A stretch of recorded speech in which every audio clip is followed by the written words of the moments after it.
वालेकुम दोस्तों, उम्मीद करता हूँ आप सब खैरियत से होंगे। तो आज हम बात करते हैं कि अगर कोई स्टूडेंट ऑस्ट्रेलिया आ रहा है, उसने यूनिवर्सिटी अपनी चूज़ करनी है, तो उसने देखना है कि मुझे कौन सी यूनिवर्सिटी सबसे ज़्यादा सूटेबल है, कौन सी यूनिवर्सिटी में मेरा कोर्स है, इन चीज़ों का उसने ख्याल रखना है। तो आज इसी बारे में करते हैं बात कि आपने किन किन चीज़ों का ख्याल रखना है यूनिवर्सिटी को चूज़ करते हुए। तो बिना वक्त आए कि करते हैं वीडियो को स्टार्ट, लेट्स गो।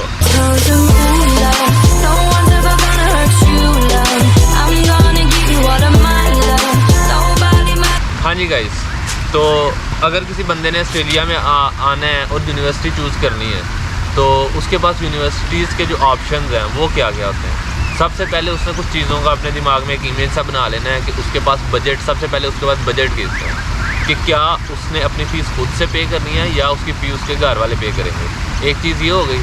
दूसरी चीज़ आपने ये चीज़ अपने जहन में रखनी है कि मैं ऑस्ट्रेलिया जा रहा हूँ, उधर जाके किस सिटी में जाऊँगा तो मुझे किस टाइप की जॉब मिलेगी, किस सिटी में कितनी इनकम है, इन चीज़ों का उसने ख्याल रखना है। दो बातें हो गई कि एक आपने बजट देख लिया अपना, दूसरा आपने सिटी चूज़ कर लिया कि मुझे कौन सा सिटी सबसे ज़्यादा सूटेबल है। तीसरी चीज़ आपने ये देखनी है कि जिस यूनिवर्सिटी में आप एडमिशन लेना चाह रहे हैं उसमें वो आप कौन से कोर्स में एडमिशन लेंगे, आपका किस कोर्स में पीआर होगी, अगर आपका पीआर का मूड है तो। अगर आप कह रहे हैं कि मैंने स्टडी कंप्लीट करने के बाद अपना पीआर का प्रोसेस अप्लाई करना है, ये आपके पास तीसरा ऑप्शन हो जाएगा कि आपने पीआर का अप्लाई करना है। तो ये चीज़ आपने जहन में रखनी है कि कौन सी सिटी में पीआर है, कौन सी सिटी में पीआर नहीं है, कौन सी सिटी में मेरी फ़ीस निकलेगी, कौन सी सिटी में मेरी फ़ीस नहीं निकलेगी, और किस यूनिवर्सिटी का बजट मेरे पास राइट नाउ अपने घर में है कि मैं किस यूनिवर्सिटी की फ़ीस पे करता हूँ। क्योंकि हर यूनिवर्सिटी की फ़ीस तकरीबन डिफरेंट है। सभी यूनिवर्सिटीज़ जो हैं ऑस्ट्रेलिया में उनकी फ़ीस डिफरेंट है। डिपेंड करता है कि यूनिवर्सिटी जितनी अच्छी होगी उसकी फ़ीस उतनी ज़्यादा होगी। सबसे लोएस्ट जो यूनिवर्सिटी की फ़ी है वो तकरीबन $10,000 है, जो पाकिस्तानी रुपीज़ में तकरीबन 12 लाख बनती है और इंडियन रुपीज़ में तकरीबन 6 लाख बनती है। तो आप अपना बजट का हिसाब लगा लें कि आपके पास कितनी फ़ी है। उसके बाद आपके पास दूसरा ऑप्शन जो थोड़ा सस्ता ऑप्शन है वो ये आता है कि आप किसी कॉलेज में एडमिशन ले लें ऑस्ट्रेलिया के अंदर।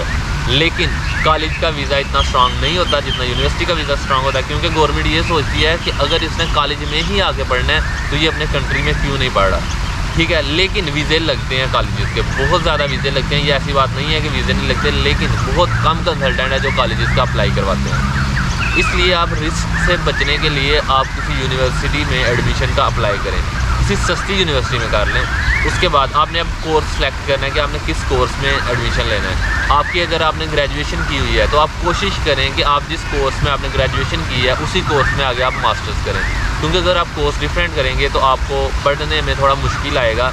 आपको पढ़ना पड़ेगा, अच्छे से ज़्यादा ध्यान लगा के पढ़ना पड़ेगा कि मैं बहुत ध्यान से पढ़ना है उस चीज़ को जिसका आपने पहले कभी पढ़ा ही नहीं। अगर आपने ग्रेजुएशन फॉर एग्जांपल एक इलेक्ट्रिकल इंजीनियरिंग में की है, इंजीनियरिंग आपका बैकग्राउंड है, तो आपने नेक्स्ट जो एडमिशन करना है मास्टर में वो कोशिश करें कि इंजीनियरिंग में ही लें।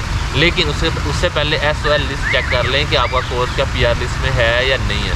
स्किल ऑक्यूपेशन लिस्ट आती है ऑस्ट्रेलिया के अंदर जिसमें पता चलता है कि हर साल अपडेट होती रहती है कि ये वाला कोर्स PR लिस्ट में है या नहीं है। तो आप अपना कोर्स भी देखें कि PR लिस्ट में है। अगर आपका कोर्स PR लिस्ट में है तो कोशिश करें उसी कोर्स में है। लेकिन हो सकता है कि आपका जो कोर्स है वो महंगा हो, तो आपको कुछ सस्ता कोर्स लेना हो, तो कोशिश करें थोड़ा रिलेटेड कोर्स लें ताकि आपका वीज़ा लग जाए। क्योंकि अगर आपका कोर्स बिल्कुल डिफरेंट होगा जो आपने पहले बैकग्राउंड किया हुआ है जिस चीज़ में, अगर उससे डिफरेंट आपका अगर नेक्स्ट कोर्स ले लेते हैं वो बिल्कुल डिफरेंट है, तो फिर आपको वीज़ा नहीं मिलेगा, वो आपका वीज़ा रिजेक्ट कर देंगे, जो बहुत ही मेन रीज़न है वीज़ा रिजेक्शन की, कि आप कोर्स कोई और ले लेते हैं, आपका बैकग्राउंड कोई और है। इस चीज़ का भी आपने ख्याल रखना है यूनिवर्सिटी को सिलेक्ट करते हुए। आपने इन चीज़ों का ख्याल रख लिया, बजट का, अपने कोर्स का, PR का, सिटी का, जॉब्स का, इन सभी चीज़ों का अपने जहन में एक इमेज बना लें। और हाँ, इंटरनेट पे हर चीज़ मौजूद है। अगर आपने एक सिटी है फॉर एग्जांपल सिडनी, जिधर मैं हूँ इस टाइम, इधर की आपने यूनिवर्सिटीज़ वगैरह चेक करनी है कि कौन कौन सी यूनिवर्सिटी है सिडनी में, तो आप इंटरनेट पे लिखें, यूनिवर्सिटीज़ आपके पास ढेरों आ जाएंगी। आपने जो कोर्स लेना है उस कोर्स का लिखें, आपके पास यूनिवर्सिटीज़ आ जाएंगी। इंस्टेड आपके आप किसी कंसल्टेंट के पास जाएँ और वो आपकी यूनिवर्सिटी चूज़ करें, आप खुद अपनी यूनिवर्सिटी चूज़ करके कंसल्टेंट को दें, ताकि आपके पास पता हो कि मैंने इस यूनिवर्सिटी में जाना है, मेरा ये कोर्स है। आप अपनी मर्ज़ी से यूनिवर्सिटी सेलेक्ट करेंगे। और जो कंसल्टेंट होते हैं वो मोस्टली जो है आपको डबल माइंडेड कर देते हैं कि आप इस यूनिवर्सिटी में चले जाओ, ये कोर्स ले लो, ये ईजी है, ये वो। ऐसा कुछ नहीं होता। इसलिए कह रहा हूँ कि आपने खुद कोर्स सेलेक्ट करना है जो आप पढ़ सकें, जिसमें आपका बजट हो और आपको पता हो कि PR मिल जाएगी। और पर्सनल रिसर्च जो होती है ना वो सबसे बेहतरीन होती है। आप खुद अपनी रिसर्च करें कि मैंने किस कोर्स में जाना है और किस में PR है। अगर आप रिसर्च नहीं करेंगे, कंसल्टेंट की बात मान के चल जाएंगे, फिर आपके लिए मुश्किल हो सकती है, क्योंकि हर कंसल्टेंट आपको डिफरेंट आइडिया देगा। शायद ही कोई 2 कंसल्टेंट हो जिनका आइडिया सेम हो, नहीं तो आप अगर 10 कंसल्टेंट्स के पास जाते हैं सभी के आइडिया डिफरेंट हो गए, सेम यूनिवर्सिटी को लेके, सेम सिटी को लेके। तो इसलिए कंसल्टेंट्स के पास जाएं, अपना आप देखें कि आपको कौन क्या ऑफ़र कर रहा है, उसके बाद डिसीजन आप खुद करें सोच समझ के कि मैंने किस यूनिवर्सिटी में जाऊँगा तो मुझे फ़ायदा होगा, किस यूनिवर्सिटी में जाऊँगा तो मुझे नुकसान होगा। तो आई थिंक इनफ हो गया है। आपको यूनिवर्सिटी किस तरह सेलेक्ट करनी है आपको पता चल गया होगा कि किन चीज़ों का ख्याल रखना है, क्योंकि आपने पीआर का भी ख्याल रखना है। अगर आपका मूड है पीआर लेने का तो आपने इस चीज़ का ख्याल रखते हुए सिटी को सिलेक्ट करना है। जो मेन सिटीज़ हैं सिडनी, मेलबर्न, ब्रिस्बेन, इनमें पीआर नहीं है। नहीं होने का मतलब है कि आपको बहुत ज़्यादा पॉइंट्स चाहिए हैं पीआर लेने के लिए, जो कि लाइक इम्पॉसिबल है।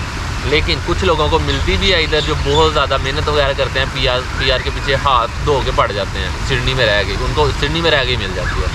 ठीक है, मेहनत ज़्यादा करनी पड़ती है। इसलिए आप वो सेलेक्ट करें सिटी जिसमें आपकी जॉब्स के भी चांसेस हों, आपको पीआर के भी चांसेस हों। मैं सिटी मेंशन इसलिए नहीं कर रहा कि बाद में मेरा डिसीजन गलत भी हो सकता है। इसलिए आप अगर खुद अपने लिए सेलेक्ट करेंगे रिसर्च करके, वो आपके लिए ज़्यादा बेहतर होगा। तो मिलते हैं आपसे नेक्स्ट वीडियो में, तब तक अपना ख्याल रखिए। अल्लाह हाफ़िज़।